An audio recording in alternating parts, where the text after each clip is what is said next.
महाराष्ट्रातील सर्व ITI pass विद्यार्थ्यांचं CST लॉन्चपॅडच्या यूट्यूब चॅनलमध्ये पुन्हा एकदा मी तुमचं मनापासून स्वागत करतो. तर आजचं आपलं सेशन कशासाठी आहे तर जी आपली महाजनरेशनची किंवा महानिर्मितीची जी वॅकन्सी निघालेली आहे 800+ त्या वॅकन्सीकरिता फॉर्म कशा पद्धतीने भरायचा ते तुम्हाला मी लाईव्हमध्ये भरून दाखवतो. पूर्ण पेमेंट होतपर्यंत पूर्ण तुम्हाला प्रोसिजर करून दाखवतो, जेणेकरून तुमच्या फॉर्ममध्ये चुकी व्हायला नको. कारण की एकदा जर चुकी झाली तर ते आयुष्यभरासाठी आपल्याला दुःख देऊ शकते, तर ते दुःख नको व्हायला म्हणूनच आपण काय करू, बिलकुल स्टेप वाईज व्यवस्थित पूर्ण फॉर्म भरून बघून घेऊ. IBPSचे जवळजवळ सर्व फॉर्म सारखे असते, पण या फॉर्ममध्ये काहीसा बदल आहे. म्हणजे प्रत्येक डिपार्टमेंटचा फॉर्म आला की त्याच्यामध्ये काही ना काही बदल असतोच. आणि जर चॅनलवरती नवीन असाल तर आठवणीने काय करा, चॅनलला सबस्क्राईब करा आणि बेल आयकॉन दाबून ऑल नोटिफिकेशन ऑन करून ठेवा. कारण जेव्हा केव्हा याच्यामध्ये पुन्हा काही जर अपडेट आला तर त्याचं तुम्हाला ते नोटिफिकेशन मिळायला हवं त्याकरता. ठीक आहे, तर फॉर्म कडे जाण्याच्या पूर्वी तुम्हाला सर्वांना काय करायचं आहे की एक मी PDF देतो, ती डाउनलोड करायची. कोणती PDF बघा,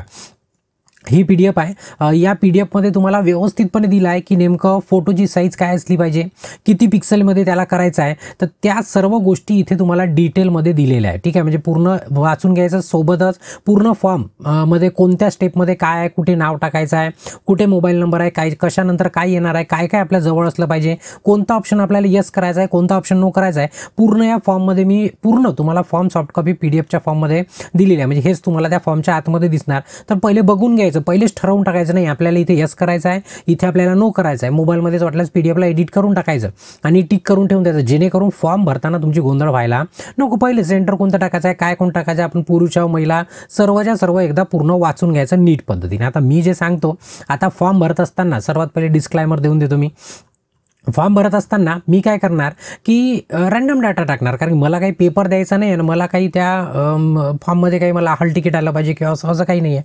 तर मी कधी एखादी गोष्ट मी यस करता, म्हणजे ते तुम्ही पण यस केली पाहिजे अशातला भाग नाही. मी समजा स्पोर्ट्स सर्टिफिकेट जर मी यस केलं तर मी माझ्याकडे आहे असं समजून मी यस केलं, तर तुम्हाला ते यस नाही करायचं आहे, कारण तुमच्याकडे नसणार ना. जर असणार तरच यस करायचं आणि नसणार तर नो करायचं. अशा बऱ्याचशा गोष्टी असतात. म्हणजे मी यस केलं म्हणजे तुम्ही पण यस केलं पाहिजे अशातलं नाही. तर ज्या कंपल्सरी आहे त्या मी तुम्हाला सांगतोच, पण जे सर्टिफिकेटच्या गोष्टी आहे, रिझर्वेशनच्या गोष्टी आहे, त्या मी जर एखादी कॅटेगरी सिलेक्ट केली, तुम्ही पण त्या कॅटेगरीमध्ये सिलेक्ट करणं असं काही गरजेचं नाही. तुमची कॅटेगरी कोणती आहे ते सर्वात महत्त्वाचं आहे. तर तुमचा वेळ न वाया घालवता आपण काय करू, फॉर्मला सुरुवात करू. थोडंसं मी स्पीडमध्ये घेतो, जेणेकरून आपला कमी वेळामध्ये पूर्ण फॉर्म भरून झाला पाहिजे, तेही आपल्या लाईव्हमध्ये. ठीक आहे, आता बघा, सर्वात पहिले तुम्ही जर ही जर PDF डाउनलोड केली तुम्ही, तर या PDFमध्ये पूर्ण पाहून घ्यायचा फोटो किती लागते काय, आणि खाली डायरेक्ट अप्लाय नावचा ऑप्शन आहे. या अप्लाय नाववर जर तुम्ही क्लिक केलं ना, तर डायरेक्ट तुम्हाला काय होईल, तो वेब पेज लिंक ओपन होईल. ठीक आहे, आणि हाच व्हिडिओ जो तुम्ही बघत आहे तो बघण्याकरता इथे जर क्लिक केलं तर तुम्हाला हा व्हिडिओ बघाल. मला फॉर्म भरताना तुम्हाला बिलकुल त्रास होणार नाही, बिलकुल तुमच्या चुका होणार नाही. ठीक आहे, मग आपण वेबसाईटवरती आलो. कोणाच्या महानिर्मितीच्या महाजनरेशनचे जे फॉर्म भरायचे तिथे. मग आता करायचं फास्टमध्ये मी आता सुरू करतो. क्लिक हिअर फॉर न्यू रजिस्ट्रेशनवरती करायचं क्लिक. आता बघा, इथे मी जो डाटा टाकत आहे तो मी माझ्या हिशोबाने जे टाकेल, आता माझं नाव माझं राहील, तुमचं नाव काय राहील तुमचं राहील. ठीक आहे, मी फटाफट इथे काय करतो, भरून देतो. ज्या गोष्टीची गरज नाही मी त्याला ब्लर करून टाकेल. ठीक आहे, मी इथे आपलं नाव लिहितो. नाव लिहित असताना इथं कॅपिटल लिहायचं की स्मॉल लिहायचं असं काही इथं ठरलेलं नाही आहे. होते तिथपर्यंत काय करा, कॅपिटल भरण्याचा प्रयत्न करा. ठीक आहे, मी माझं नाव टाकलं, वडिलांचं नाव टाकायचं आहे, त्याच्यानंतर वडिलांचं नाव टाकलं, लास्ट नेम टाकायचं आहे, लास्ट नेम पण टाकलं, पुन्हा कन्फर्म करायचं आहे, तेही कन्फर्म केलं. म्हणजे काय, दोनदा नाव टाकायचं, दोनदा वडिलांचं नाव टाकायचं, दोनदा लास्ट नेम टाकायचं. आता बऱ्याच बहिणींचं माझ्या लग्न झालं आहे, तर तुमच्याकडे कागदपत्र वडिलांकडले असेल तर तुम्ही वडिलांचं टाकू शकता. असं काही गरजेचं नाही आहे की तुमचं लग्न झालं तर मी इकडलंच टाकू बा, अशातला काही भाग नाही आहे. मग इकडलं टाकलं तर तुम्हाला मग नंतर पुरावा द्यावा लागेल की माझं लग्न झालं, सर्टिफिकेट जोडा, थोडीशी भानगड वाढू शकते. त्याच्यापेक्षा जे आपले कागदपत्र ज्या नावाने आहे त्याच नावाने फॉर्म भरा, काही हरकत नाही. तुम्ही मॅरिड दाखवून द्यायचं, मग आपल्या मिस्टरांचं नाव तिथे टाकून द्यायचं, जिथे मी समोर सांगतोच तुम्हाला. ठीक आहे, मग माझं पूर्ण नाव आलं, त्याच्यानंतर मोबाईल नंबर. आता तुमच्या कामाचा नाही आहे तर मी त्याला काय करतो, मी इन्स्टिट्यूटचा पण टाकू शकतो, पण OTPचा थोडासा प्रॉब्लेम होऊ शकतं, म्हणून मी काय करतो, दुसरा नंबर टाकतो जो माझ्याकडे आहे आत्ता. बघा, त्याच नंबरला काय करायचं, कन्फर्म करून टाकायचं पुन्हा. ठीक आहे, नंबर टाकला मी, पुन्हा अल्टरनेट असतं तोही टाकून द्यायचा, तुम्ही आपला टाकायचा, म्हणजे माझाच टाकायचा अशातला भाग नाही. त्याच्यानंतर ईमेल ID टाकायची आहे. मी इन्स्टिट्यूटची टाकून देतो, आपल्या CSTA launchpad @gmail. त्याच्यानंतर पूर्ण इकडे टाकून देतो, CSTA launchpad @gmail.com. ठीक आहे, टाकला. त्याच्यानंतर सिक्युरिटी कोड टाकून द्यायचा आहे, जो इथे दिलेला आहे 93 डी, त्याच्यानंतर काय एफ आणि वाय स्मॉलमध्ये आहे. हा प्रत्येकाचा वेगळा राहील, तर तुम्ही आपला टाकायचा. मी टाकला तोच टाकायची गरज नाही आणि सेव्ह अँड नेक्स्ट करायचं. जसं केलं की तुम्हाला मेसेज येईल का तुम्ही रजिस्ट्रेशन ओके करता का, क्लिक करा ओके असणार तर. मग मी ओके केलं. जसं ओके केलं तर काय होईल, तुमचा इथं रजिस्ट्रेशन नंबर येईल, नाव येऊन जाईल. त्याच्यानंतर इथे तुमचा रजिस्ट्रेशन नंबर, तुमचा पासवर्ड येईल आणि हाच तुमच्या मोबाईलवरती पण तुम्हाला ईमेलनी पण येऊन जाईल आणि टेक्स्ट मेसेज येऊन जाईल. ईमेलचा तर नंतरचा विषय झाला, टेक्स्ट मेसेज नक्की येईल तुम्हाला. ठीक आहे.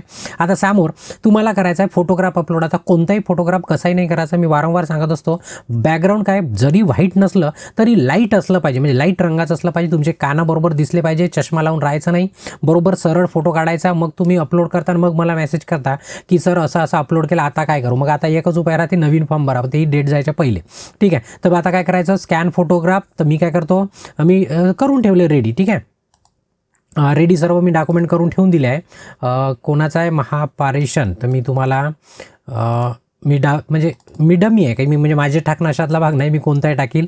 तर मी पहिलेच क्रॉप करून ठेवून दिलं. जे तुम्हाला इथं स्टँडर्ड साईज दिली आहे ना, इथे साईज दिली आहे, या साईजमध्येच या केबीमध्येच तो असला पाहिजे. तर बरोबर मी पहिलेच सर्व सेट करून ठेवून दिलेला आहे. ठीक आहे. फोटो झाला, कन्फर्म केला मी फोटो. त्याच्यानंतर मला सिग्नेचर करायची आहे, जशी दिली आहे तशी सिग्नेचर करायची आहे. त्याला ओपन केलं. ठीक आहे. सिग्नेचर पण आली. आता माझी सिग्नेचर वेगळी आहे, कॅपिटलमध्ये नसली पाहिजे. ठीक आहे. कन्फर्म करायचं आणि याला काय करायचं, नेक्स्ट करायचं. ठीक आहे. समोर गेलो म्हणजे आता काय झालं, फोटो पण बेसिक झालं, फोटो पण झालं. आता त्याच्यानंतर तुमचं काय भरायचं आहे, आपल्याला डिटेल भरायचं. तर डिटेल 2 आहे, एक बेसिक आहे आणि क्वालिफिकेशन आहे. आता हेच सर्वात महत्त्वाचं आहे, कारण इथंच थोडंसं कॉम्प्लिकेशन असतं, कारण खूप सारे ऑप्शन आहेत. आता फक्त एवढं लक्षात घ्या, जे तुमच्याकडे आहे त्यालाच फक्त यस करायचं, नाही आहे त्याला काही नो करायचं. म्हणजे त्याला सरळ सोपाच आहे, सर मी हे यस करू का. अरे तुझ्याकडे कागद असेल तर तुम्ही यस करायचं, नसेल तर मग त्याला काय करायचं, नो करायचं. ठीक आहे. आता बघा समोर बघा, अप्लाय अंडर. आता कोणत्या पोस्टसाठी तुम्ही अप्लाय करताय, सर्वात महत्त्वाचं बघा. जर तुम्ही ऑलरेडी पॉवर प्लांटमध्ये किंवा निर्मितीमध्ये जर काम करत असणार तर खालचे तुम्हाला प्रगत कुशल, म्हणजे तुम्ही प्रोजेक्ट अफेक्टेड जनरेशनचे असेल त्यांच्यासाठी हे 5 वर्ष झाले आणि 5 वर्षापेक्षा वरती आणि 5 वर्षापेक्षा खाली असे 2 आहे. त्याच्यानंतर आपण आहोत जनरलमध्ये. मी जनरलसाठी सांगतो. जनरलमध्ये जे प्रोजेक्ट अफेक्टेड नाही आहे जनरेशनच्या, किंवा जे जनरल विद्यार्थी आहे ज्यांचा ITI वगैरे झालेला आहे, बरोबर आहे. तर मग आता ITI झाला तर मग इथे करायचं जनरल सिलेक्ट. काय करायचं, जनरल सिलेक्ट. जनरल केलं. मग त्याच्यानंतर आता स्कीम. आता जनरलमध्ये पण स्कीम आहे. ठीक आहे. एक आहे आउटसाईड कॅन्डिडेट आहे, एक कोराडी CSR आहे. ठीक आहे. CSRचा एक मुद्दा आहे, तो क्रिटिकल मॅटर आहे. ठीक आहे. त्याच्यावरती नंतर, आता पहिले फॉर्मबद्दल डिस्कशन करू.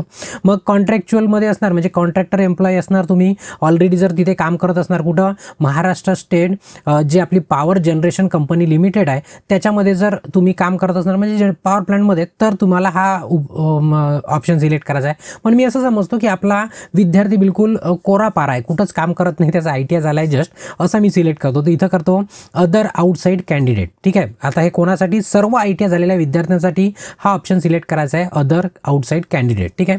त्याच्यानंतर आता कॅटेगरी जे तुमची असणार ती सिलेक्ट करा. आता बऱ्याचदा काय होतं, विद्यार्थी आपल्या कॅटेगरीच्या जागा कमी ओपनमध्ये करतात. मी याच्या पूर्वीचा आपला जो सेशन होता डिटेलमध्ये तुम्हाला सांगितलं होतं, ॲडव्हर्टाईजमध्ये काय दिलं आहे तिथे आठवणीने लक्षात ठेवा की तिथे पण मी सांगितलं की तुमची कॅटेगरी आहे होते तिथपर्यंत एक जागा असली तरी तुम्ही कॅटेगरीमध्ये टाका.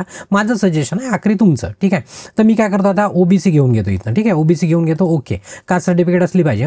मग जसं OBC केलं, मग खाली मग तुम्हाला कोणत्या कॅटेगरीमध्ये अप्लाय करायचं आहे, तर तुम्हाला 2च ऑप्शन मिळणार. तुम्ही जे सिलेक्ट केली कॅटेगरी, ती कॅटेगरी प्लस तुमच्यासोबत ओपन 2 ऑप्शन. तर आठवणीने याच्यामध्ये पण कॅटेगरी करा. त्याच्यानंतर सबकास्ट टाका म्हणतात, तर सबकास्ट मी आता काही ABCD टाकून देतो. ठीक आहे. ABC लिहितो, व्यवस्थित लिहितो, छान. ABC माझी कॅटेगरी लिहिली मी. त्याच्यानंतर हँडिकॅप आहे का, असेल तर यस करा, कारण त्याच्या खाली जे डिॲक्टिवेट झालेले ऑप्शन आहे ते ॲक्टिवेट होतील, तुम्हाला त्याच्याबद्दल माहिती भरावी लागेल. ठीक आहे. आता मी यस करणार नाही, मी आता काय करणार, नो करणार. ठीक आहे. ऑटोमॅटिक खालची जर मी यस केलं असतं हे ओपन झालं असतं, पटलं. मग याला मी काय केलं, नो केलं. ठीक आहे. त्याच्यानंतर खाली जर आलं, आता बघा पुन्हा तेच, म्हणजे हँडिकॅपचेच पॉईंट आहे, सर्व डिॲक्टिवेट आहे. इथं कोणताच ॲक्टिवेट नाही, कारण मी ऑलरेडी वरती काय केलं, नो केला. त्याच्यानंतर तुम्ही एक सर्व्हिसमॅन माजी सैनिक आहात का, म्हणजे तुम्ही जर माजी सैनिक असाल तर तुम्हाला इथे यस करायचं आणि यस केलं तर त्याची डिटेल द्यावी लागेल. आता मी इथं काय करतो बघा, यस केलं तर हे खालचं ॲक्टिवेट होते, तर मी काय करतो, नो करतो. माजी सैनिक पण नाही आहे. ठीक आहे. त्याच्यानंतर समोर, आता बघा हा सर्वात महत्त्वाचा मुद्दा आहे, महत्त्वाचा पॉईंट आहे. बघा काय म्हणताय, महानिर्मिती कंपनीमध्ये अथवा पार्श्वभूमीच्या महाराष्ट्र राज्य विद्युत म्हणजे यशस्वी इथे अप्रेंटिसशिप कंप्लीट केली आहे का, पण कुठं म्हटलं आहे जनरेशन म्हटलं आहे किंवा MSCB. आता MSCBचा अर्थ 2005च्या पहिले वेगळा होता, 2005 नंतर काय झालं आहे ट्रान्समिशन डिस्ट्रीब्युशन जनरेशन सर्वांना वेगळं वेगळं केल्या गेलेलं आहे. तर तुम्हाला फक्त आणि फक्त जर तुमची 2005 पूर्वीची अप्रेंटिसशिप असेल तर कुठल्याही कंपनीची आपण ॲड करू शकतो किंवा घेऊ शकतो. पण मला माहिती आहे तुम्ही 2005च्या पूर्वीची अप्रेंटिसशिप तुमची नसणारच आणि नाहीच आहे. तर तुम्हाला काय करायचं आहे फक्त जनरेशनची असेल तरच इथे काय करायचं आहे, इथं लिहिलं आहे फक्त महाजनको असेल तरच तुम्हाला इथे काय करायचं आहे यस करायचं अथवा काय करायचं इथे नो करायचं. तुम्ही आता समजून चालतो यस केलं तर तुम्हाला मग त्याची डिटेलचं काम पडू शकते खाली. मी काय करतो आता नो करून टाकतो. ठीक आहे, तुमची झाली असणार जनरेशनमध्ये तरच तुम्ही काय करा यस करा. पटलं. मग त्याच्यानंतर तुम्ही वर्किंग आहे का, म्हणजे महाजनकोचे कर्मचारी आहे का, असेल तर यस करा, नसेल तर काय करा नो करा. आता डिॲक्टिवेट का बरं आहे, कारण वरती आपण सिलेक्ट नव्हतं केलं ना, म्हणजे आपण जनरलमध्ये भरत आहोत त्याच्याकरता, म्हणजे कोरा कारा विद्यार्थी जो पास झाला आहे त्याच्या हिशोबाने आपण काय करता फॉर्म भरता. पटलं.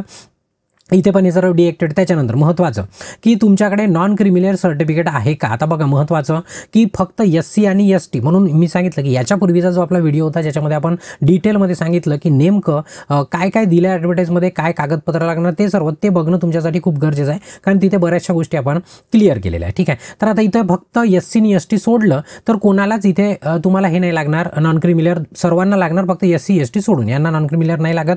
अदर कॅटेगरी सर्वांना नॉन क्रिमिनल लागते. आता तुम्ही म्हणाल सर मी EWS मध्ये तुम्हाला नॉन क्रिमिनल नाही, तुम्हाला इन्कम सर्टिफिकेट मिळते, तेच तुमचं काय नॉन क्रिमिनल समजून झालं. मग इथे काय करायचं यस करायचं, आणि यस केल्याशिवाय तुम्ही कॅटेगरीमध्ये येणार नाही किंवा कॅटेगरीचा लाभ घेता येणार नाही. पुन्हा एकदा सांगतो SC आणि ST विद्यार्थ्यांना सोडून. ठीक आहे, तर मी यस केलं. मग आता डेट टाकायची आहे, तुम्ही आता काहीतरी आता रँडम एखादी डेट टाकून देतो 2024ची. ठीक आहे, त्याच्यानंतर काय म्हणताय बघा, are you general project affected candidate, म्हणजेच काय जनरल म्हणजेच काय तुम्ही जनरेशनच्या बाहेरचे प्रोजेक्ट अफेक्टेड आहे का. ठीक आहे, तर तुम्हाला काही खास रिझर्वेशनचं तुम्हाला दिलेलं नाही आहे, पण जनरेशनवाल्यांसाठी वेगळं आहे. ठीक आहे, तर आता तुमचं जर प्रोजेक्ट अफेक्टेड असाल तुम्ही, ठीक आहे, अदर दॅन जर तुम्ही जनरेशन असणार तर तुम्ही याला काय करू शकता यस करू शकता. मी सध्या यस केला तर त्याची डिटेल द्यावी लागते, एवढं लक्षात ठेवायचं. तुम्ही याला काय करतो नो करतो. तुम्ही कुठचेही प्रोजेक्ट अफेक्टेड असेल तरी इथे काय करू शकता तुम्ही टाकू शकता. ठीक आहे, मी इथे काय केलं नो केलं. पण हे कोणासाठी आहे, तुमच्या जनरेशनमध्ये गेलं असेल तर टाकायचं नाही आहे. ठीक आहे, कारण की अदर दॅन म्हटलं आहे. ठीक आहे, त्यांना सोडून जनरल प्रोजेक्ट अफेक्टेड म्हटलं आहे.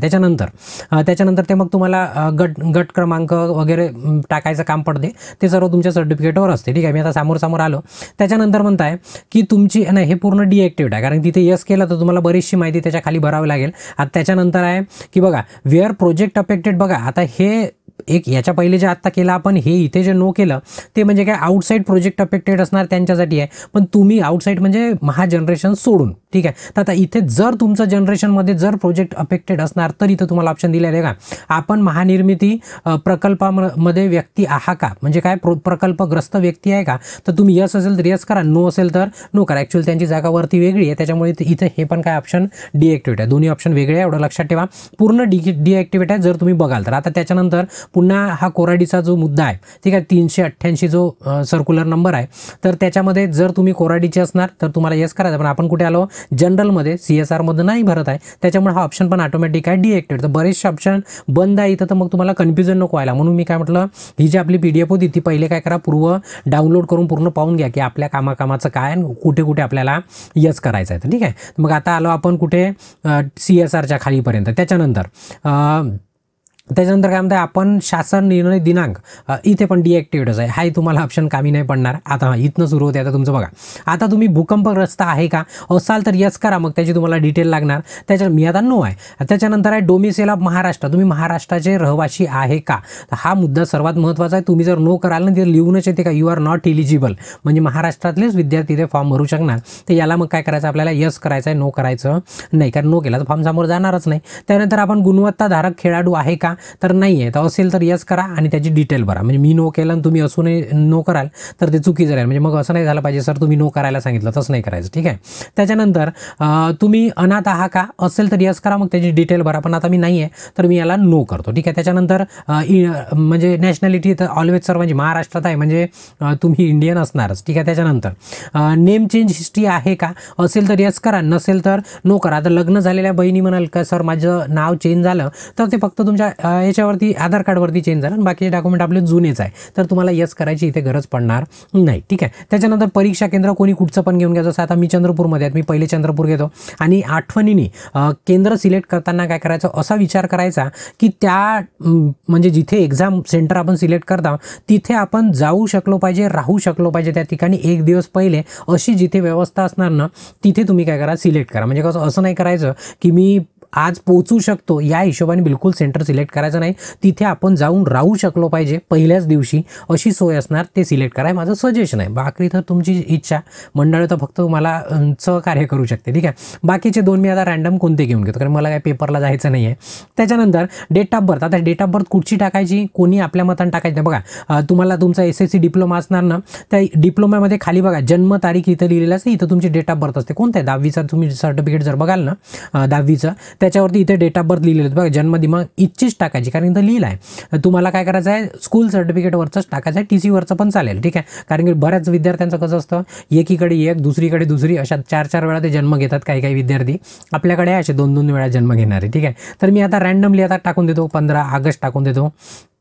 15 ऑगस्ट काहीतरी 96 वगैरे टाकून दिलं. ठीक आहे. त्याच्यानंतर ती आणि तुम्ही जर जास्ती टाकलं तर तुम्हाला ते घेणारच नाही, नॉट एलिजिबल म्हणाल, म्हणजे जेवढं तुम्हाला एज दिलं आहे तेवढ्या हिशोबाने. आता लिंग तुमचं जेंडर कोणतं आहे, आता मी मेल आहे, मेल केलं. तुम्ही जे असाल ते तुम्ही सिलेक्ट करू शकता. ठीक आहे. आता तुम्ही ट्विन्स ब्रदर आहे का, म्हणजे तुम्ही जुळे भाऊ बहीण आहे का, असेल तर यस करा, मग त्यांची डिटेल इथे भरा. नसेल तर काय करा, नो करा. ठीक आहे. तर होते तिथपर्यंत क्वचितच एखादा विद्यार्थी असणार तसा.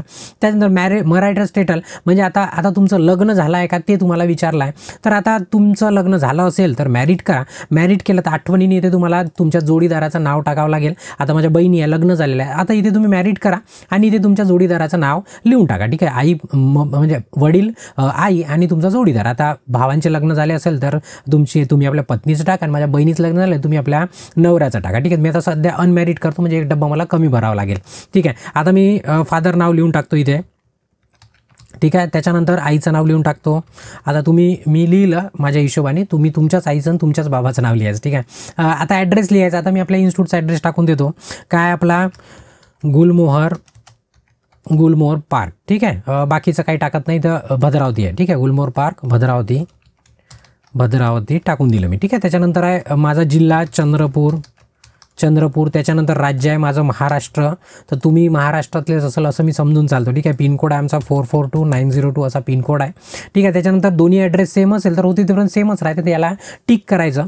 त्यानंतर तुमचं तुम्ही जे आता फी पे करणार त्याचं बिल कोणत्या ॲड्रेसनी पाहिजे, कारण की GSTचं, कारण की तुम्हाला माहिती आहे ऑनलाईन कोणतंही म्हणजे एखादा कोर्स जॉईन करो, जसं आपली ॲप आहे, ॲपवरती जर आपल्या कोणताही कोर्स जॉईन केला तर तुम्हाला त्याचा GST लागतो. आता तो मी भरा, नाही तर तुम्ही ॲडिशनल भरा, कसंही करा सारखंच पडतं. तर GSTसाठी ॲड्रेस विचारला आहे, तर इथं जसं 300 रुपये फी आहे, जवळपास 54 रुपये मला GST लागणार आहे फॉर्म भरताना, म्हणजे जवळपास 300च्या मागे 54 रुपये गेले, म्हणजे एवढा GST लागतो. विचार करा, म्हणजे 100 रुपयावरती झाले जवळपास किती 50 रुपये जवळ, म्हणजे टोटल 50 रुपये 54 रुपये गेले. ठीक आहे. चला काय आठवणीने व्हॅलिडेट करून घ्यायचं.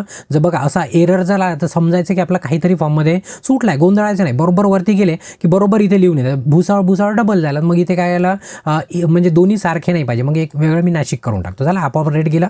पुन्हा व्हॅलिडेट करायचं. काही चुकलं तर सांगते, नाही चुकलं तर व्हेरीफाईड सक्सेसफुली आणि ओके करायचं. मग काय करायचं, सेव्ह अँड नेक्स्ट. बरेच विद्यार्थी डायरेक्ट सेव्ह अँड नेक्स्ट करतात आणि मग मला मेसेज करतात ॲपवरती, त्याच्यानंतर व्हॉट्सअपवरती की सर माझा फॉर्मच समोर नाही झाला. कसं जाणार, आपला फॉर्म चुकलेला आहे ना कुठंतरी, त्याच्यामुळे मग पहिले व्हॅलिडेट करायचं आणि मगच काय करायचं, सेव्ह अँड नेक्स्ट करायचं. ठीक आहे. त्याच्यानंतर आता बेसिक झालं, ग्रीनमध्ये झालं. आता त्याच्यानंतर क्वालिफिकेशन आहे, हे महत्त्वाचं आहे लक्षामध्ये घ्या. आता इथं बेस्ट ऑफ 5चा विषय येणार. ठीक आहे. क्वालिफिकेशन कुठपर्यंतचं पाहिजे तुम्हाला, 1/10/2024 पूर्वी सर्व तुम्ही पास झाला पाहिजे, अप्रेंटिसशिप असो काहीही असो. ठीक आहे. आता बघा इथं तुम्हाला टाकायचं आहे मंडळ टाका, किंवा बघा इथं ऑप्शन दिलेला आहे, एक तर तुम्ही स्कूलचं नेम टाका, इन्स्टिट्यूटचं आणि नेम आहे बोर्ड टाका. तुम्ही याच्यामध्ये काही याच्यामुळे फॉर्म वगैरे रिजेक्ट होत नाही. ठीक आहे. पण बरोबर टाकायचं. काय बरोबर टाकायचं, जसं आता तुमचं इथं डिव्हिजन बोर्ड लिहिला आहे, जनरली तर आपला बोर्ड पुणे असतो. ठीक आहे. पण डिव्हिजनल बोर्ड कोणाचा पुणे आहे, कोणाचा नागपूर आहे, कोणाचा अमरावती आहे. आता जसं या मार्कशीटवरती नागपूर लिहिलं आहे समजा. ठीक आहे. तर मग इथे काय करायचं, मी नागपूरच लिहितो, जास्त काही लिहायची गरज नाही. आणि इथं जर तुम्ही चुकीने तुम्ही शाळेचं नाव टाकलं तरी काही ते चुकीचं नाही, कारण लिहिलं आहे नेम ऑफ दी स्कूल असं लिहिलं आहे, शाळेचं नाव टाकलं म्हणजे इथं तुम्ही असं समजा की काही तुम्ही कॅपिटल भरलं, स्मॉल भरलं, वेगळं काही भरलं तरी रिजेक्ट होत नाही, फक्त कसं आहे तुमच्या कागदावर लिहिलेलं असलं पाहिजे का त्याला काही हरकत नाही. ठीक आहे, मी रिजन नागपूर टाकलं म्हणजे आमचा सब डिव्हिजन बोर्ड नागपूर पडला तर मी नागपूर टाकला. ठीक आहे, त्याच्यानंतर पासिंग कधी झाले पासिंग ते टाकायचं. इथंच डिप्लोम्यावरती आहे ना खाली तारीख लिहिलेली असते बघा, 24 जून 2005 असं इथे लिहिलेलं आहे. ठीक आहे, ही तुमच्या याच्यावरती बघून घ्यायचं, 30 तारीख टाकून द्यायची. मी आता काही कोणती टाकून देतो, आता मला काही हे नाही आहे तर मी आता एक अंदाज कोणती पण तारीख टाकून देतो. तुम्ही असं कोणतं पण नाही टाकायचं. ठीक आहे, 2010-12 जे काही टाकलं. आता बघा महत्त्वाचं, आता बेस्ट ऑफ 5चा विषय आहे की 10वीमध्ये बेस्ट ऑफ 5 टाकायचे की काय. तर इथं असं काही फॉर्ममध्ये दिलेलं नाही आहे आपल्या ॲडव्हर्टाईजमध्ये. तर तुम्हाला इथं काय करायचं आहे, पर्सेंटेज नाही टाकायचे. तुम्हाला काय करायचं आहे, तुम्हाला मिळालेले गुण टाकायचे आणि एकूण गुण टाकायचे. तर मग याच्यामध्ये जर तुम्ही गेले तर इथं काय राहते, टोटल मार्क राहते आणि मिळालेले गुण म्हणजे मार्क, मॅक्झिमम मार्क आणि प्राप्त गुण दोन्ही या रखान्यामध्ये राहते लिहिलेले तुमच्या मार्कशीटमध्ये. मग ते बेस्ट ऑफ 5चा विषय नाही आणि कोणाचाच नाही, सर्व म्हणजे बेस्ट ऑफ 5 नाही गेल तो सरळ नाही गेल म्हणजे नाहीच होत.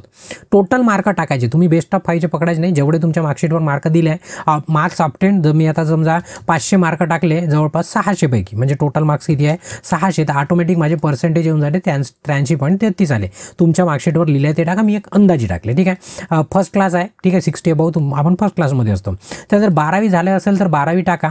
तर मी आता टाईप करण्यात वेळ वाया घालवण्यापेक्षा 12वी माझं नाही झालं समजतो, नाही झालं तर ब्लँक सोडून द्या, झालं असेल तर भरून टाका, सेम जसं तुम्ही 10वी भरलं तसंच. ठीक आहे, टोटल मार्क्स टाकायचे आणि पर्सेंटेज तुमच्या ऑटोमॅटिक निघून जाईल. त्याच्यानंतर डिग्री डिप्लोमा जर तुमचा झाला असणार तो टाका आणि इथनं तुम्हाला स्ट्रीम सिलेक्ट करून अदर करून तुम्ही ॲड करू शकता. अदर क्वालिफिकेशन असेल तर होते तिथपर्यंत भानगड काही करू नका. त्याच्यानंतर मुद्द्याचं ज्याच्या भरोशावर आपण फॉर्म भरता ते टेक्निकल एज्युकेशन, म्हणजे 1/10/2024 पूर्वी तुमचं ते झालं पाहिजे. तर मी इथं ट्रेड, एवढे सारे ट्रेड दिलेले आहे, म्हणजे तुम्ही इथं मोजाल तर जवळपास 14 की काहीतरी ट्रेड आहे, जवळजवळ कमी जास्त. तर याच्यातला जो तुमचा ट्रेड आहे तो निवडा. याच्या व्यतिरिक्त ट्रेड असणार तर तुम्हाला जमणार नाही. बघा COEची पण दिलेली आहे आणि अदर पण इथे ट्रेड दिलेला आहे. जे आहे तेच तुम्ही शोधण्याचा प्रयत्न करायचा आणि तोच भरायचा. मी आता इलेक्ट्रिशियन करून टाकतो, एक कॉमनचा ट्रेड आहे. त्याच्यानंतर ड्युरेशन, तुमचा कोर्स 1 वर्षाचा आहे की 2 वर्षाचा आहे, महिन्यामध्ये नाही टाकायचा, ॲक्च्युली इयरमध्ये इथे लिहायला पाहिजे होतं, त्यांनी लिहिलं नाही. तर कोर्स ड्युरेशन मी काय करतो 2 वर्ष टाकलं. मग आता बोर्ड कोणता होता, तर बघा एक आपल्याला सर्टिफिकेट कोणतं चालतं, NCVT पण चालतं, म्हणजे स्टेटचं पण चालतं आणि दिल्लीचं पण, दोन्ही पण चालतं. ठीक आहे, तर आता ITI सिलेक्ट करायची गरज नाही, ITI केलं तर काही चुकणार नाही, आपण ITIच केला आहे. ठीक आहे, तर बोर्ड काय करायचं, मी NCVT टाकतो. ITI झाला असेल तुमचा दिल्ली असेल तर, आणि तुमचा SCVT असेल तर तुम्ही काय करा MSSCVT टाकू शकता, म्हणजे MSCVT टाकू शकता. दोघांपैकी सर्वच व्हॅलिड आहे, फक्त तुमच्याजवळ जे आहे तेच टाका. म्हणजे मी NCVT टाकलं, तुम्ही टाकायचंच नाही. तुमच्याजवळ दिल्ली सर्टिफिकेट असणार तर तुम्ही NCVT टाकू शकता. मग पासिंग डेट, तर तुमचं जे सर्टिफिकेट असतं मार्कशीट, जे तुमची 2 वर्षाची असेल 1 वर्षाची असेल, खाली आहे ना रिझल्ट डेट लिहिलेली असते, रिझल्ट डेट लिहिलेली असते, तर तुम्ही हे डेट टाकू शकता. ठीक आहे, तर डेट ऑफ प्रिंटिंग आहे ते प्रिंटिंग नाही टाकायची, डेट ऑफ आपली पास कधी झालो आपण तर रिझल्ट डेट टाकायची, जे कंबाईन मार्कशीट असते ना आपली त्याच्यावरती. ठीक आहे, इथं लिहिलेलं आहे. ठीक आहे, तर जे आहे ते मी आता एक अंदाज कोणती पण टाकून देतो रँडम, कारण की मला काही काम नाही आहे त्याच्यावर. ठीक आहे, मॅक्झिमम मार्क्स किती आहे, तर इथे जे तुमची कंबाईन मार्कशीट आहे त्या कंबाईन मार्कशीटवरती इथं बघाल मॅक्झिमम 1200 आहे आणि 888 घेतले आहे विद्यार्थ्यांनी. तर मी काय करतो इथं टाकून देतो 888 आणि इथं टाकून देतो, नाही इथं मॅक्झिमम मार्क टाकायचे, इथं टाकतो मी 1200 आणि इथं टाकतो मी 800. ठीक आहे, तर आता पर्सेंटेज ऑटोमॅटिक निघते, जेवढे निघले असाल तेवढे.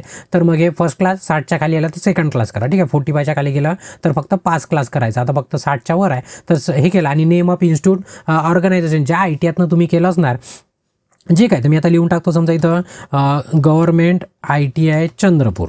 ठीक आहे, चंद्रपूर असं लिहून टाकलं मी. ठीक आहे, जर तुम्ही तुमचं जे झालं असणार ते व्यवस्थित ITIचं प्रायव्हेट झालं तर प्रायव्हेट, काही गव्हर्नमेंटच काही गरजेच नाही. ठीक आहे, त्याच्यानंतर महत्त्वाचं, तुम्हाला मराठीचं नॉलेज आहे का, तुम्हाला नसेल तरी यस करावं लागेल आणि असेल तरी पण यस करावं लागेल. आणि तुमचं 10वीमध्ये मराठी सब्जेक्ट असेल तर 100% तुम्हाला यस करावं लागेल. जर नो केलं तर मग तुम्हाला मराठीची एक्झाम द्यावी लागते. जर तुमचं 10वी-12वीमध्ये मराठी आहे किंवा शिकताना जिथं कुठं मराठी सब्जेक्ट आला असणार तर तुम्ही सुटले समजा. मॅक्झिमम तुम्ही महाराष्ट्रात आहे तर मराठी तुम्हाला कोणत्या ना कोणत्या वर्गामध्ये होतच. ठीक आहे, 10वीच्या पलीकडे.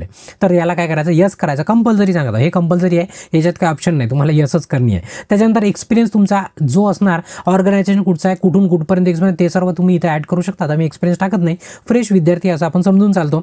पुन्हा जर ॲड कॉलम करायचं असणार म्हणजे पुन्हा नाही का ॲड मोर करू शकता इथनं आणि रिमूव्ह पण करू शकता. आता त्याच्याखाली तुम्हाला भाषा कोणती येते, मी काय करतो रीड, राईट आणि स्पीक, मराठी मला येते. त्याच्यानंतर एक ऑप्शन टाकतो हिंदी, तोही मला पूर्ण लिहिता येते, वाचता येते आणि बोलता येते. त्याच्यानंतर आहे इंग्लिश. ठीक आहे, इंग्लिश, ठीक आहे. इंग्लिशमध्ये आता मला रीड पण करता येते, राईट पण करता येते, बोलता पण येते, ठीक आहे. तीनही येते. तर तुम्ही तीनही केलं तरी काही तुमचं काही रिजेक्शन होणार नाही आहे, पण तुम्हाला बोलायला अडचण जात असणार. तर इंग्लिश काय करा, रीड आणि राईट करा. म्हणजे नाही तर तुम्ही जर नाही कराल तर ते डिपार्टमेंटवाले तुम्हाला आपल्याला अनपडात टाकला, अरे याला इंग्लिश नाही वाचता येत, मग कठीण काम होऊन जाईल आपलं, ठीक आहे.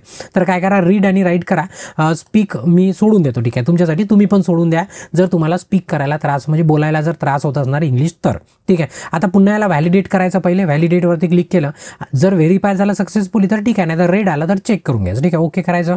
मग आता करायचं सेव्ह अँड नेक्स्ट. तर इथे तुम्हाला काय येतो, प्रिव्ह्यू येतो. इथे काय येतो तुम्हाला, प्रिव्ह्यू येतो. पूर्ण तुम्ही जो फॉर्म भरलाय तुमचा फोटो पूर्ण आठवणीने, याच्यानंतर तुमचं चेंज करता येणार नाही, एवढं लक्षात ठेवा. ही फायनल स्टेप आहे, याच्यानंतर काहीही बदल होणार नाही. तर डोळ्यात तेल टाकून काय करायचं, पूर्ण चेक करून घ्यायचं. तुमचं नाव बघा, महत्त्वाचं काय, तुमचं नाव, तुमच्या नावाची स्पेलिंग, त्याच्यानंतर तुमची कॅटेगरी, तुमची डेट ऑफ बर्थ आणि तुमचे पर्सेंटेज, हे सर्वात महत्त्वाचं आहे. बाकीचं आपण प्लस मायनस ॲडजस्ट करून घेऊ शकतो, पण इथं या गोष्टीला चुकीला माफी नाही आहे, एवढं लक्षात ठेवा, ठीक आहे.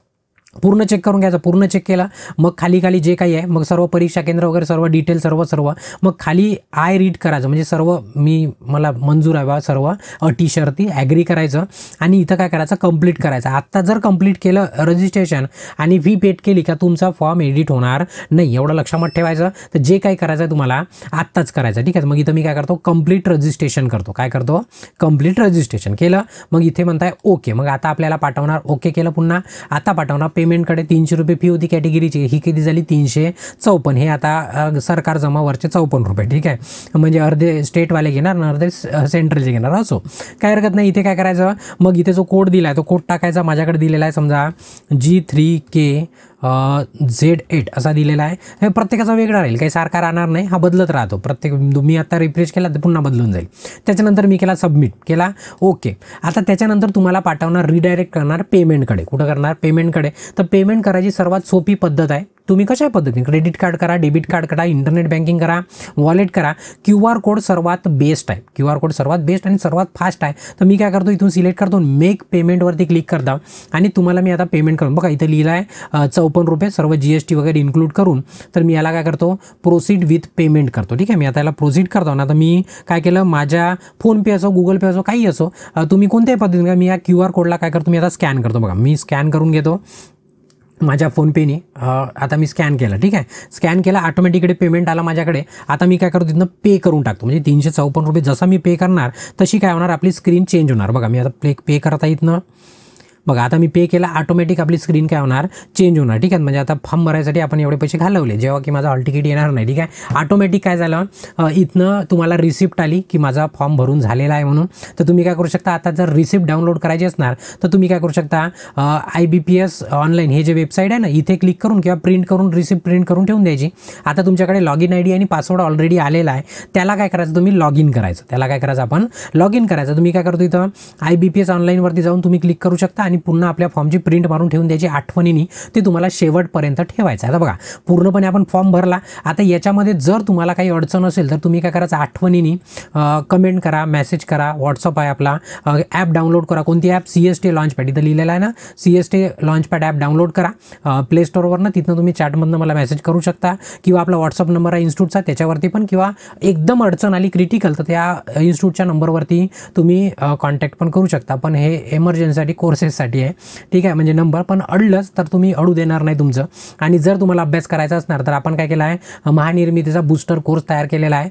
तर त्याच्यासाठी पण तुम्ही ॲप डाउनलोड करून अधिक माहिती घेऊ शकता किंवा या नंबरवरती कॉल करून पण अधिक माहिती घेऊ शकता. तर हा होता आपला पूर्णच्या पूर्ण फॉर्म, कशाचा की नेमकं महानिर्मितीचा फॉर्म कशा पद्धतीने भरायचा त्याची पूर्ण डिटेल, ठीक आहे. तर इथे या सेशनला मी थांबवतो आणि ब्रेक घेतो. बाकीचं काय करू याच्या नंतर सेशनला आपण कंटिन्यू करतो, पण ब्रेक घेतो. धन्यवाद.